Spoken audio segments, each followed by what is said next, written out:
Everyone, एक बार फिर से आप सभी का बहुत स्वागत है अपने इस परिवार ज्ञान मंत्रा में। आज का हमारा मैथ का एक टॉपिक रहेगा जिसका नाम है चतुर्भुज, जिसे इंग्लिश में कहते हैं हम क्वाड्रिलेटरल। तो सबसे पहले क्वेश्चन यही आता है माइंड में कि चतुर्भुज होता क्या है। तो चतुर्भुज होता है कोई भी चार भुजाओं से घिरी हुई आकृति को हम चतुर्भुज कहते हैं। जैसे कि ये चार भुजाएं इसके अंदर, ये एक दो तीन चार, कोई भी चार भुजाओं से घिरी हुई आकृति को हम चतुर्भुज कहते हैं। तो हमने क्या किया, एक चतुर्भुज बना ली। तो इसके अंदर क्या है, चार तो होगी, साइड होगी, चार भुजाएं होगी, और चार क्या होंगे इसके, ये एंगल हो गए, चार ही इसके अंदर एंगल हो गए, चार क्या होगी इसके अंदर कोण होगी। अब इसके अगर हम आमने सामने के, ऐसे आमने सामने के कोणों को मिला दिए अगर हम, तो हमें क्या मिलेंगे, विकर्ण मिलते हैं। तो चतुर्भुज के अंदर विकर्णों की संख्या कितनी होती है, दो होती है। अब ये पूछ लिया जाए कि एक चतुर्भुज के अंदर कुल अवयवों की संख्या कितनी होती है, तो कुल अवयव जो होते हैं चतुर्भुज के अंदर वो 10 होते हैं। 10 में क्या आते हैं, चार तो इसकी भुजाएं आती हैं, चार तो भुजाएं होगी, और चार क्या होगी इसके कोण होगे, और दो क्या होगी इसके अंदर विकर्ण होगे। तो ये क्या होते हैं, चतुर्भुज के अवयव होते हैं। तो टोटल 10 अवयव होते हैं इसके अंदर। अब दूसरा क्वेश्चन ये आता है कि चतुर्भुज की जो अंतः कोण है, जो अंतः कोणों का जो योग होता है चतुर्भुज के अंदर, वो कितना होता है। तो अंतः कोण यानी angle A, angle B, angle C plus में एंगल डी। तो इन चतुर्भुज के जो चारों अंतः कोण हैं उनका एंगल कितना होता है, 360 डिग्री होता है। उससे आगे आता है कि चतुर्भुज के प्रकार कौन कौन से हैं। जो पहला प्रकार आता है चतुर्भुज का, वो है उत्तल चतुर्भुज। उत्तल चतुर्भुज किसे कहते हैं, जैसे कि हमने ये चतुर्भुज बनाई, उत्तल चतुर्भुज इसे कहते हैं जिसके अंदर हर एक कोण क्या हो, 180 डिग्री से क्या हो, छोटा हो। जिसका हर एक कोण 180 डिग्री छोटा, उसे हम उत्तल चतुर्भुज कहते हैं। और दूसरी जो बात होती है इसके अंदर, पहला तो ये बात होगी कि 180 डिग्री छोटा हर एक कोण। दूसरी ये होगी कि इसके अंदर जो विकर्ण होते हैं वो हमें चतुर्भुज के अंदर ही मिले। चतुर्भुज के अंदर ही अगर इसके दोनों विकर्ण हैं तो इसका मतलब क्या, वो उत्तल चतुर्भुज है। तो हमने क्या किया, ये एक चतुर्भुज बना ली। तो इसके अंदर देखा हमने, इसके विकर्ण को मिलाया तो क्या देखा, दोनों विकर्ण इसके अंदर ही हैं। अब इसके अंदर हर एक जो कोण है वो क्या हमारा 180 डिग्री से छोटा है। तो इसका मतलब क्या है, ये हमारा एग्जाम्पल हो गया उत्तल चतुर्भुज का। उससे आगे हमारा अवतल चतुर्भुज किसे कहते हैं। अवतल चतुर्भुज में क्या होगा, जो एक एंगल जो होता है वो क्या होगा हमारा 180 डिग्री से बड़ा होगा, उसे हम कहेंगे उत्तल चतुर्भुज। दूसरी जो बात होगी इसके अंदर वो क्या होगी, इसका एक विकर्ण तो क्या होगा, अंदर होगा चतुर्भुज के, और दूसरा विकर्ण क्या होगा इसका, दूसरा विकर्ण जो होगा इसके अंदर क्या होगा, एक चतुर्भुज की क्या होगा, बाहर होगा। तो जैसे देखें हम, एक विकर्ण तो क्या है इसका, ये है, ये चतुर्भुज के अंदर है। दूसरा विकर्ण जो देखा हमने ये है, ये विकर्ण क्या चतुर्भुज के बाहर है। तो इसका मतलब दूसरी प्रॉपर्टी तो सेटिस्फाई होगी इसके अंदर। पहली प्रॉपर्टी क्या है इसके अंदर, कि एक एंगल है वो 180 डिग्री से बड़ा होना चाहिए। जब इस एंगल को चेक कर रहे हैं हम, तो ये 180 से छोटा है, ये भी 180 छोटा है, ये भी 180 छोटा है। लेकिन एंगल बी को देखें, तब एंगल बी जो है वो हमारा क्या है, 180 से बड़ा है। तो इसका मतलब ये किसका एग्जाम्पल हो गया, हमारा अवतल चतुर्भुज का एग्जाम्पल हो गया। उससे आगे हमारा थर्ड टाइप जो है इसकी चतुर्भुज की, वो क्या है, वर्ग है। तो वर्ग किसे कहते हैं, कि ऐसी आकृति जिसकी चारों भुजाओं की लंबाई क्या हो, बराबर हो, उसे हम वर्ग कहते हैं। जैसे कि हमारी चारों भुजाएं होगी, ए बी किसके बराबर हो गया, बी सी के बराबर, बी सी किसके बराबर हो गया, सी डी के बराबर, सी डी किसके बराबर हो गया, डी ए के बराबर हो गया। तो ये चारों भुजाएं बराबर होगी। दूसरी जो प्रॉपर्टी होती है कि जो वर्ग के जो विकर्ण होते हैं, विकर्ण कौन से हो गया इसके अंदर, ए बी एंड क्या हो गया, ए सी एंड क्या हो गया, बी डी हो गया। जो विकर्ण होते हैं वो लंबसम द्विभाजित करते हैं, समद्विभाजित करते हैं। तो लंबसम द्विभाजित करते हैं, इसका मतलब क्या है, विकर्ण के बीच में ए सी और डी बी के बीच में क्या है, एंगल क्या बनेगा, 90 डिग्री का एंगल बनेगा। दूसरा क्या है, अगर हमने इस पॉइंट को ओ मान लिया, तो समद्विभाजित का मतलब है कि ए ओ बराबर किसके बराबर होगा, ओ सी के बराबर होगा, बी ओ बराबर किसके हो जाएगा, ओ डी के बराबर हो जाएगा। ठीक है। तो ये सारी प्रॉपर्टी क्या होंगी, एक स्क्वायर के अंदर होती हैं। उससे आगे है हमारा जो रेक्टेंगल है। दूसरा जो हमारा जो आयत है यानी रेक्टेंगल।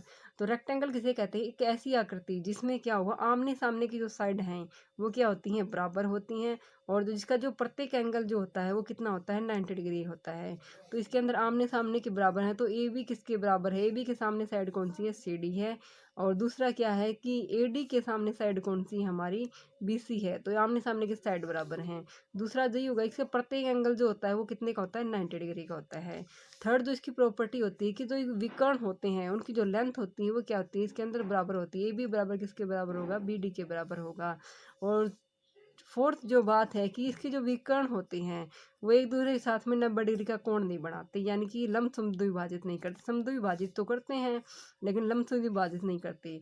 तो समद्विभाजित करते हैं इसका मतलब क्या है, बी ओ बराबर किसके बराबर होगा, ओ डी के बराबर होगा, और ए ओ बराबर किसके होगा, ओ सी के होगा।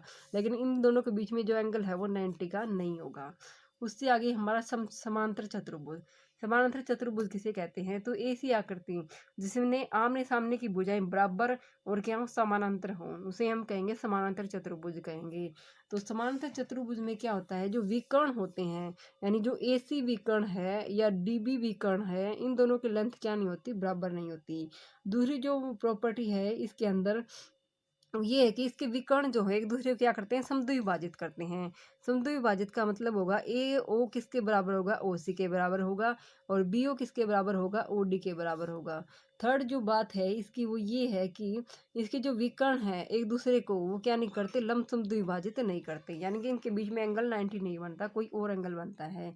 उससे आगे है हमारा समचतुर्भुज, जिसे हम इंग्लिश में क्या कहते हैं, समांतर चतुर्भुज को हम कहते हैं पैरेललोग्राम, और समचतुर्भुज को हम कहते हैं रोम्बस। तो रोम्बस के अंदर क्या होता है, समचतुर्भुज से कहते हैं जिसके क्या हो, चारों साइड क्या हो, इक्वल हो, लेकिन इसका एंगल क्या ना हो, 90 डिग्री ना हो, उसे हम कहेंगे समचतुर्भुज कहते हैं। तो अब देखो आमने सामने की भुजाएं क्या होती है, इसके अंदर समानांतर भी होती हैं समचतुर्भुज के अंदर। तो ये सामने सामने सामने की भुजाएं समानांतर भी होगी, सारी साइड क्या होंगी, इक्वल भी होंगी। तो पहली प्रॉपर्टी हो जाएगी किसकी, सारी साइड क्या होंगी, इक्वल होंगी। तो इस सारी साइड क्या बना दी हमने, इक्वल बना दी। दूसरी बात ये होगी कि इसके जो विकर्ण होते हैं, जैसे कि AC बराबर किसके है, AC बराबर किसके है, DB के बराबर है, जो इसके विकर्ण है उसकी लेंथ क्या नहीं होती, बराबर नहीं होती। तीसरी जो बात है इसके अंदर वो क्या है कि जो विकर्ण होते हैं वो एक दूसरे को क्या बनाते हैं, 90 डिग्री कोण पर मिलते हैं, एक दूसरे के बीच में क्या बनाते हैं, 90 डिग्री का कोण बनाते हैं। यानी इसके जो विकर्ण होते हैं वो लंब तो एक दूसरे के ऊपर लंबवत तो है, लेकिन क्या नहीं है, बराबर है नहीं। तो बराबर नहीं है तो दूसरी ओर क्या आ जाएगी, इसके जो विकर्ण होते हैं वो क्या होते हैं, समद्विभाजित करते हैं। AO बराबर OC के हो जाएगा, OB बराबर किसके हो जाएगा, OD के हो जाएगा। इसका मतलब क्या है कि जो विकर्ण है वो लंब भी करते हैं और समद्विभाजित करते हैं, इसलिए विकर्ण क्या है, लंब समद्विभाजित करते हैं, लेकिन इसके विकर्णों की लंबाई क्या नहीं होती, बराबर नहीं होती। उससे आगे है हमारा समलंब चतुर्भुज, जिसे हम कहते हैं ट्रेपेजियम भी कहते हैं, जिसे हम ट्रेपेजियम भी कहते हैं। ट्रेपेजियम किसे कहते हैं, एक ऐसी आकृति जिसमें केवल दो साइड जो होंगी वो समानांतर होती हैं, और जो दो साइड होती हैं वो समानांतर नहीं होती एक दूसरे की। फॉर एग्जांपल के लिए ये AB है, जो CD है, ये दोनों क्या है, एक दूसरे के समानांतर हैं।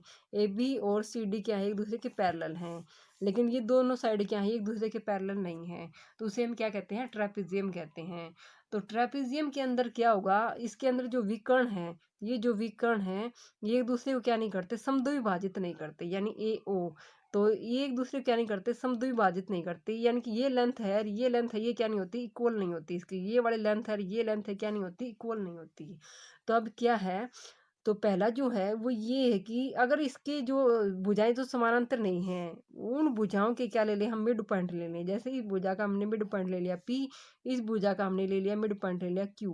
अगर इनके मिड पॉइंट को अगर हम मिला दें, तो मिड पॉइंट को मिला दें, तो अगर ये पूछ लिया जाए कि जो मिड पॉइंट के मिलाने के बाद में जो हमें लाइन जो प्राप्त हुई है, जो भुजा प्राप्त हुई है, उसकी लेंथ क्या होगी, तो इसकी जो लेंथ होगी वो किसके बराबर होगी, जो पैरेलल भुजाएं हैं उनका क्या कर दो, सम कर दो। AB और CD का क्या कर दिया, सम कर दिया, उसके बाद में क्या कर दो, उसको डिवाइड कर दो, उनका योग करके उसको 2 से डिवाइड कर दो, तो क्या जाएगी, हमें इस PQ की लेंथ मिल जाएगी। अगर है कि क्या कर दे कि ये तो क्या था, हमारा P और Q था, इनके जो असमानांतर भुजाएं थी उनके मिड पॉइंट थे। अगर P और Q क्या हो, ये जो विकर्ण है इनके क्या हो, मिड पॉइंट हो, इनके विकर्ण के क्या हो, मिड पॉइंट हो, P और Q क्या हो, विकर्ण के मिड पॉइंट हो, तब हमें PQ की लेंथ पूछे, सब क्या करेंगे हम, जो बड़ी वाली भुजा है हमारी उसमें से क्या करा देंगे, छोटी वाली भुजा को डाल देंगे और डिवाइड कर देंगे 2 से। तो ये फॉर्मूला तो हमें तब लगाना है जब क्या दे रखी हो, हमें मिड पॉइंट दे रखी हो ट्रेपेजियम के अंदर, असमानांतर भुजाओं की मिड पॉइंट दे रखी हो, और उस भुजा की क्या पूछे, लेंथ पूछे। तो क्या करेंगे हम, जो जो समानांतर भुजाएं उनको जोड़ देंगे और 2 से क्या कर देंगे, डिवाइड कर देंगे। ये फॉर्मूला हमारा तब होगा जब P और Q क्या दे रखे हो, विकर्णों के मिड पॉइंट दे रखे हो, तब ये फॉर्मूला लगाना है। दोनों जो बड़ी वाली भुजा है उसमें क्या करें, छोटी वाली भुजा को हटा के क्या कर देंगे, 2 से डिवाइड कर देंगे। उससे जो आगे हमारा जो प्रकार आता है वो आता है हमारा पतंग, जिसे हम क्या कहते हैं, काइट कहते हैं। जो पतंग जो होते हैं तो उसके अंदर क्या होता है, ये वाली साइड क्या होती है, इसके बराबर होती है और ये वाली जो साइड होती है ये हमारी इसके बराबर होती है। तो पहली प्रॉपर्टी लिखते हैं कि हम ए बी बराबर किसके है, ए डी के बराबर। दूसरी प्रॉपर्टी क्या हो जाएगी हमारी, ए सी बराबर किसकी हो जाएगी, बी डी के बराबर हो जाएगी। ठीक है।